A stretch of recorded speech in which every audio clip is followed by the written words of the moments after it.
सोचिए आप एक बड़ी कंपनी चला रहे हो, जहाँ पर डिफरेंट डिफरेंट डिपार्टमेंट्स हैं, जैसे कि HR, marketing, finance, sales.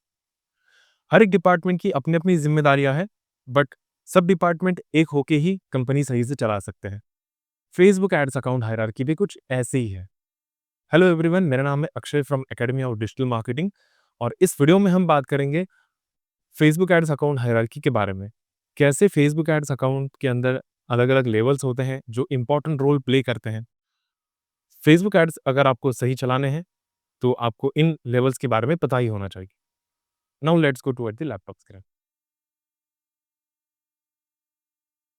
Facebook ads hierarchy के बारे में जब हम बात करते हैं, सो गाइस यहाँ पर एक लेवल पर काम नहीं चल रहा है कि बस आप उसी लेवल पर आओ, पैसे डाल दो, टेक्स्ट डाल दो, इमेज या फिर वीडियो अपलोड करो एंड अपनी एड्स चलाओ।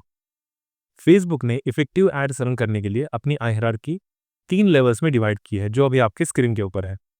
First one is campaign level, next one is ad set level and last one is ads level.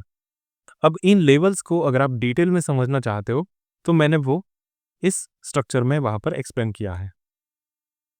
Campaign level पर हम ऑब्जेक्टिव चूज करने का काम करते हैं, कैंपेन बजट ऑप्टिमाइजेशन का सेटअप करते हैं। एड सेट लेवल पर आप budget, bidding, audience targeting, placements इस प्रकार की सेटिंग्स कर सकते हो। एड्स लेवल पर आप इमेज अपलोड करनी है, वीडियो अपलोड करनी है, आपको कौन सा फाइनल यूआरएल देना है जहाँ पर ऑडियंस को रीडायरेक्ट करना है, और भी कई सारे यहाँ पर सेटिंग्स हैं। बट यहाँ पर मैंने आपको इन शॉर्ट बताने की कोशिश की है कि फेसबुक एड्स हायरार्की कितने हिस्सों में डिवाइडेड है। अब अगर आपको इसका डिटेल्ड एक्सप्लेनेशन चाहिए तो गाइज आप यहाँ पर देख सकते हो, ये है मेरा एक डेमो एड अकाउंट। यहाँ पर मैं आपको उन 3 लेवल्स का इंट्रोडक्शन करा देता हूँ कि this is your campaign level, this is your ad sets level and this is your ads level. अगर मैं कोई एक कैंपेन रन करना चाहूँ, जैसे अगर मैंने एक ट्रैफिक कैंपेन चूज कर लिया है और अगर मैं इसे सेटअप करना चाहता हूँ, सो यही हायरार्की के तीनों लेवल्स मेरे सामने आ जाएंगे। जैसे कि ये है हमारा कैंपेन लेवल। यहाँ पर आप अपना कैंपेन का ऑब्जेक्टिव चूज कर सकते हो, यहाँ पर कैंपेन बजट ऑप्टिमाइजेशन रिलेटेड आप सेटिंग्स कर सकते हो। नेक्स्ट, जब मैं एडसेट लेवल पर आता हूँ, सो एडसेट लेवल पर गाइज यहाँ पर बजट डालना, यहाँ पर पेज चूज करना, यहाँ पर स्टार्ट डेट एंड डेट डालना, ऑडियंस को यहाँ पर चूज करना, लोकेशन को यहाँ पर चूज करना एंड हमें प्लेसमेंट्स चूज करने के कुछ ऑप्शंस हैं। एंड लास्ट वन जब हम देखते हैं एड्स लेवल, सो यहाँ पर गाइज आप इमेज अपलोड कर सकते हो, वीडियो अपलोड कर सकते हो, या फिर आप जो फाइनल यूआरएल देना चाहते हो जहाँ पर आपको ऑडियंस को रीडायरेक्ट करना है, वो सब सेटिंग्स आप यहाँ पर कर सकते हो। नेक्स्ट, अब गाइज ये तो चीज़ें हो गई है कि हम इन चीज़ों का सेटअप कैसे कर सकते हैं। अब आपको और एक पॉइंटर मुझे एक्सप्लेन करना है कि इन केस अगर मुझे एक कैंपेन रन करना है फॉर यूपीएसई कोचिंग, मेरा एक क्लाइंट है यूपीएससी कोचिंग का, एंड फॉर दिस क्लाइंट मुझे अगर एड्स रन करने हैं तो मैं इस हायरार्की का इस्तेमाल कैसे कर सकता। यहाँ पर मैं कैंपेन तो सेटअप कर दूंगा, कोई एक कैंपेन चूज कर लूंगा। उसके बाद मुझे एड सेट सेटअप करना है जहाँ पर मैं बिडिंग, बजट, ऑडियंस, प्लेसमेंट्स वगैरह ये चीज़ें यहाँ पर मैं सेटअप कर लूँगा, और उसके बाद मैं वहाँ पर नीचे एड सेटअप कर दूंगा। बट गाइज अगर मुझे ये इफेक्टिवली रन करना है, तो मैं पहले तो जानने की कोशिश करूँगा कि इनकी ऑडियंस कौन सी है। सो इनकी मे बी ऑडियंस हो सकती है 18 टू 25, 26, 18 टू 26 इनकी ऑडियंस हो सकती है।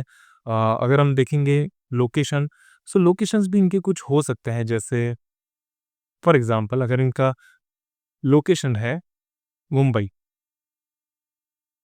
That's it, fine. सो मैं ये चीज़ें यहाँ पर एड सेट लेवल पर सेटअप कर दूंगा। एक कोई रिलेटेड यूपीएससी कोचिंग की एक मैं इमेज लगाकर ये ऐड चला दूंगा।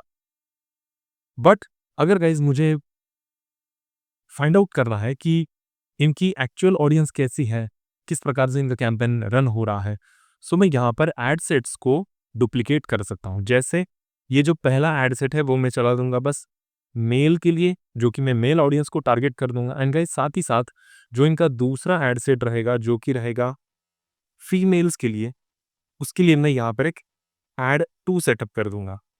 सो जिससे मुझे एक क्लियर आइडिया आ जाएगी कि मुंबई लोकेशन के अंदर ये जो यूपीएससी कोचिंग है जिन्हें मैं टारगेट कर रहा हूँ 18 to 26, उनमें मेल्स अच्छे से रिस्पॉन्ड कर रहे हैं या फिर फीमेल्स अच्छे से रिस्पॉन्ड कर रहे हैं। अब कोई एक एग्जांपल से समझने की कोशिश करते हैं। जैसे अगर मेरे पास उन्होंने मल्टीपल लोकेशंस दे दिए, जैसे मुंबई एक लोकेशन है, उसके बाद एक दिल्ली एक लोकेशन है, उसके बाद गुजरात एक लोकेशन है। सो गाइज मैं यहाँ पर क्या कर सकता हूँ, मैं और अच्छे से यहाँ पर कुछ ट्राई आउट्स कर सकता हूँ। जैसे मुंबई लोकेशन है तो मैं यहाँ पर इनके रीजनल लैंग्वेज के अकॉर्डिंग यहाँ पर कुछ 2 मैं एड्स रन कर सकता हूँ। जैसे एड 1 हो गई है, एड 3 हो गई, यहाँ पर एक एड 4 मैं चला सकता हूँ। दिल्ली के लिए मैं इनके रिलेटेड कुछ एक एड सेटअप कर सकता हूँ, जैसे एड 5 मैं यहाँ पर चला दूँगा। एंड गुजरात लोकेशन के लिए मैं यहाँ पर 3 और एक एड 6 में चला सकता हूँ, जो इनके रीजनल लैंग्वेज के अकॉर्डिंग है, और मैं बाद में फिर इन सभी एड्स का परफॉर्मेंस, इन सभी सिटीज़ का परफॉर्मेंस यहाँ से समझ सकता हूँ। सो गाइस ऐसे आप एक इफेक्टिव कैंपेन सेटअप कर सकते हो। अपने campaign level, ad set level, ads level का आप ऐसे इस्तेमाल कर सकते हो और अपने कैंपेन्स को आप इफेक्टिवली रन कर सकते हो और गुड रिजल्ट्स आप डिलीवर कर सकते हो। So guys that's it for this video. I hope आप सभी को ये चीज़ें समझ में आई है। अगर कुछ डाउट्स हैं तो आप नीचे कमेंट बॉक्स में मुझे पूछ सकते हो, जिसका मैं आपको आंसर दे दूंगा। Thanks for watching.